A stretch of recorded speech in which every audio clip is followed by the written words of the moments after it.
Welcome back to the Horse Racing Network with me, Izzy Phillips, and I'm joined, as always, by racing broadcaster and journalist Paul Alster. And Paul, we're going to take a look today ahead towards the Dewhurst and the Cesarewitch that we've got at Newmarket this coming Saturday.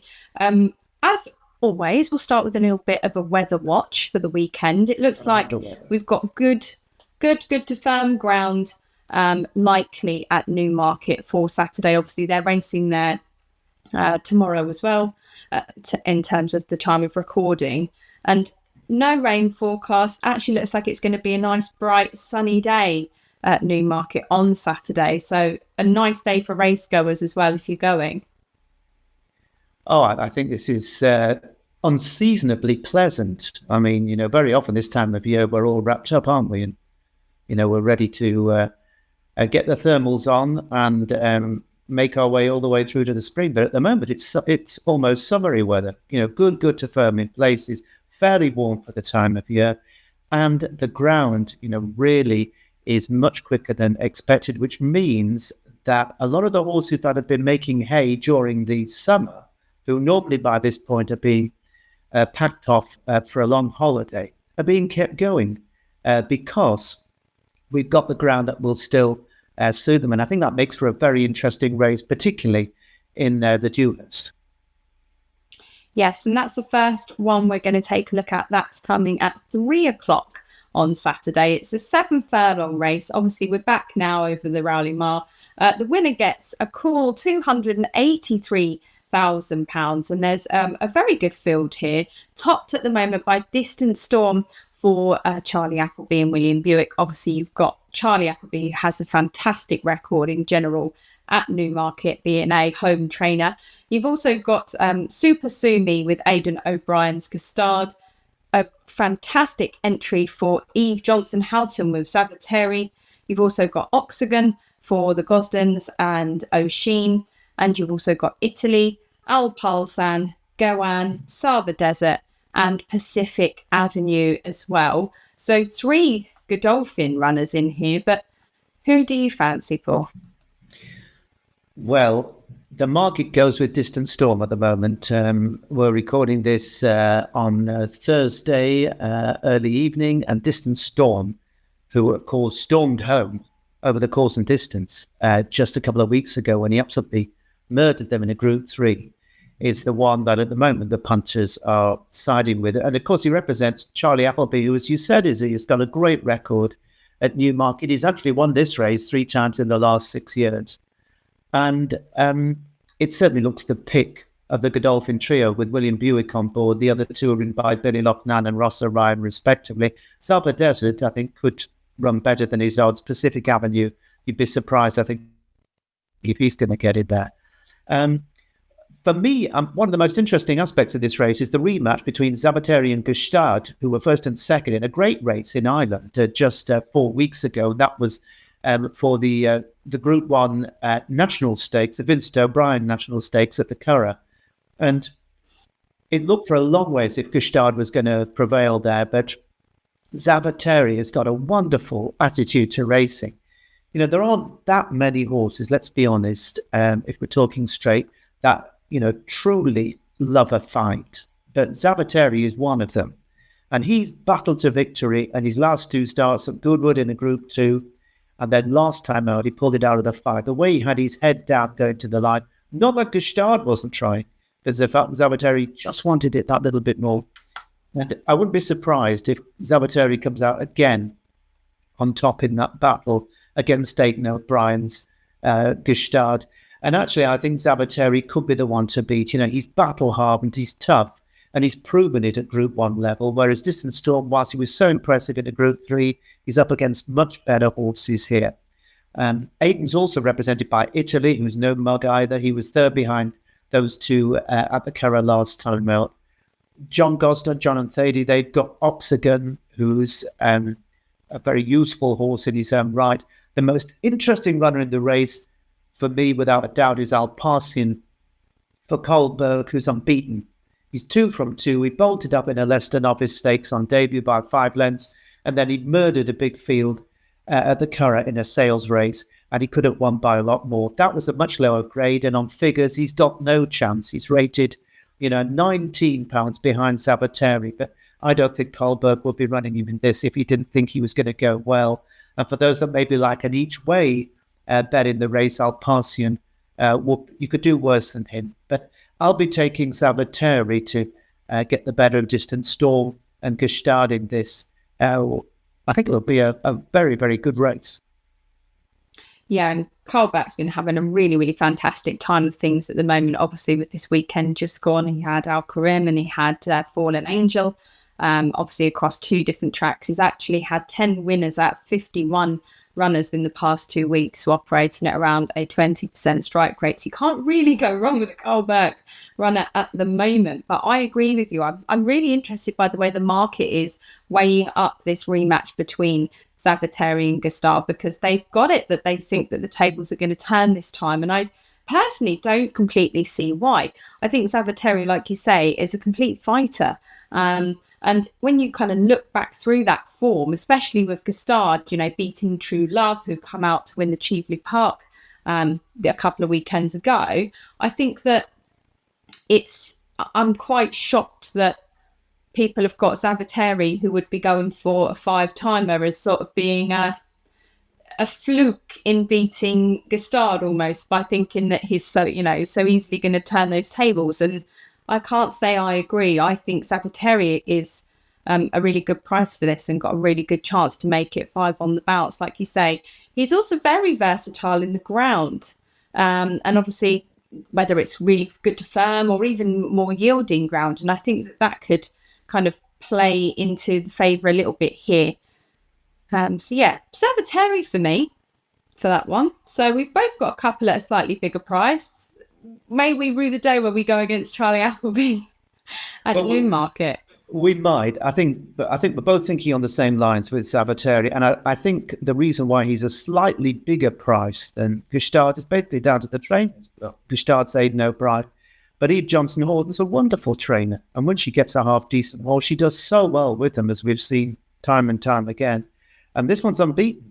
So he's done nothing wrong. He's done it at the top level. He's the highest rated on official figures too. So let's hope that he gives us a big rub. Yes. And then in the following race at 3:40, we have got the Cesarewitch. It is a longer distance race over 2 mile 2 furlongs. And that does mean we've got the presence here of some national hunt trainers that have turned up to upset the Flat Boys. Slightly less for this race, 90,000 to the winner, as it is a heritage handicap, but a really good race nonetheless, and a pretty packed out field at the minute.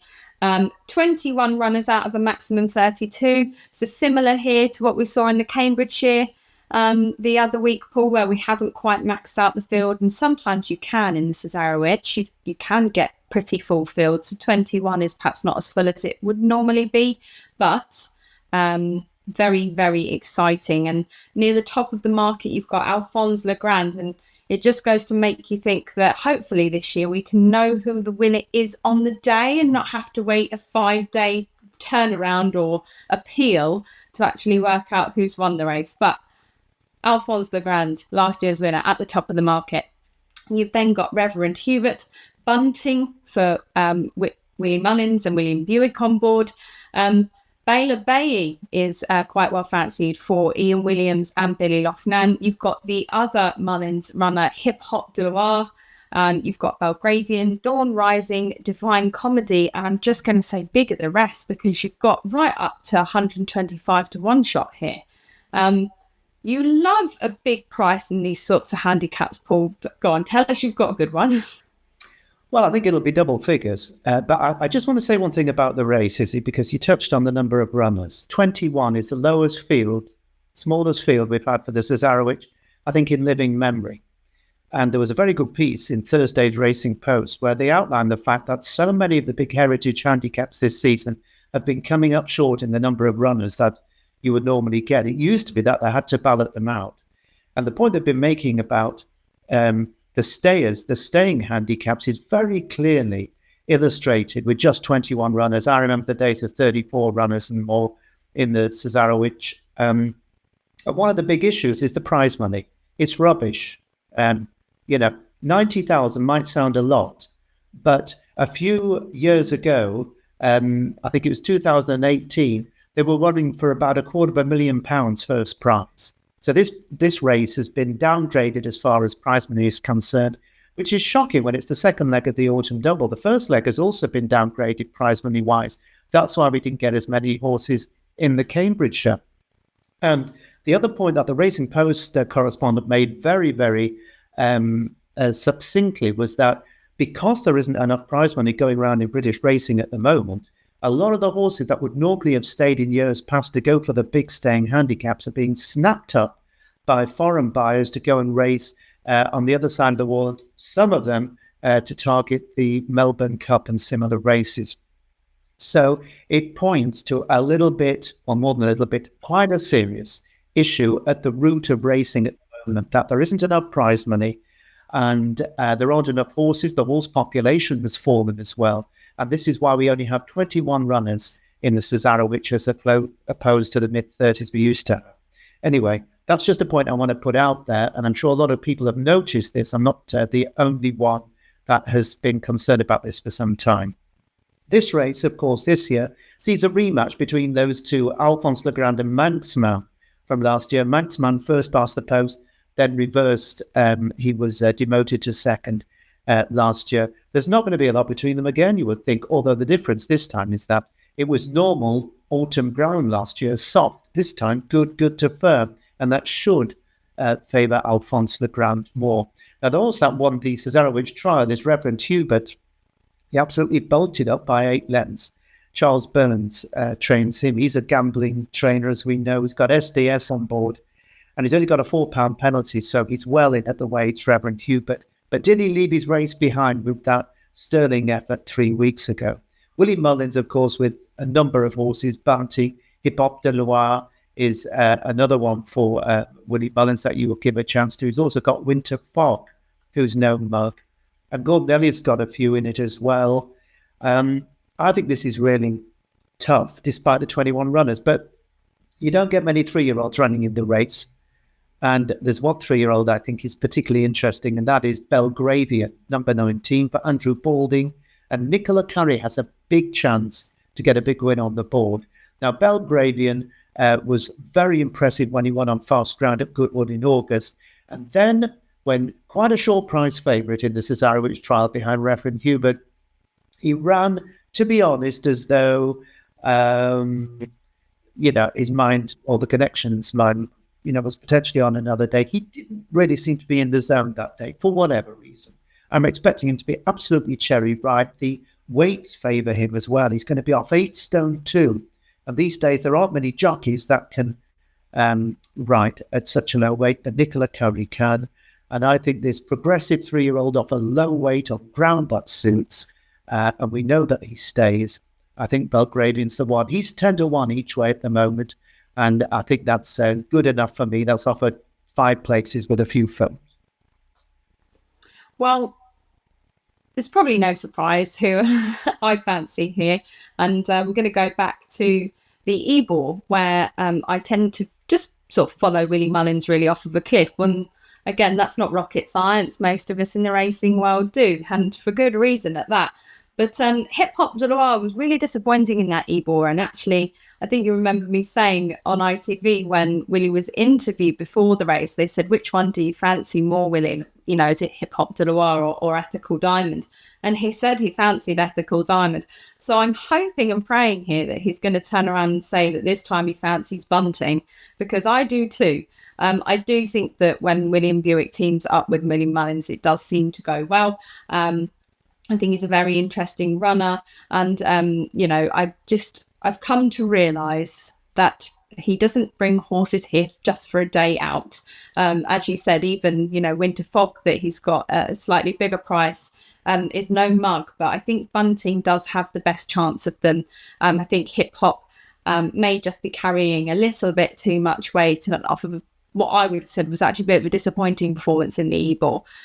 So Bunting it is for me, but I do also just want to do a little mention to Divine Comedy, who has sort of been running more in Class 2s, hasn't perhaps really shown what he was showing before that when he was running into maybe some more like group races.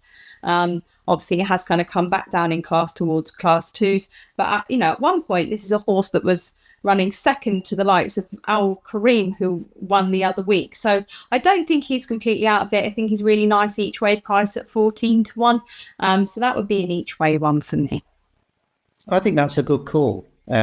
Divine Comedy is certainly a horse that I had a close look at, and you can give a proper chance to. And Bunting, as much as his form and the fact that he's with Willie Mullins, the biggest thing he has going for him is that he's owned by one of the hottest and luckiest owners in the business at the moment, Tony Blue. Because whenever Tony seems to run, they seem to win big races. Absolutely remarkable.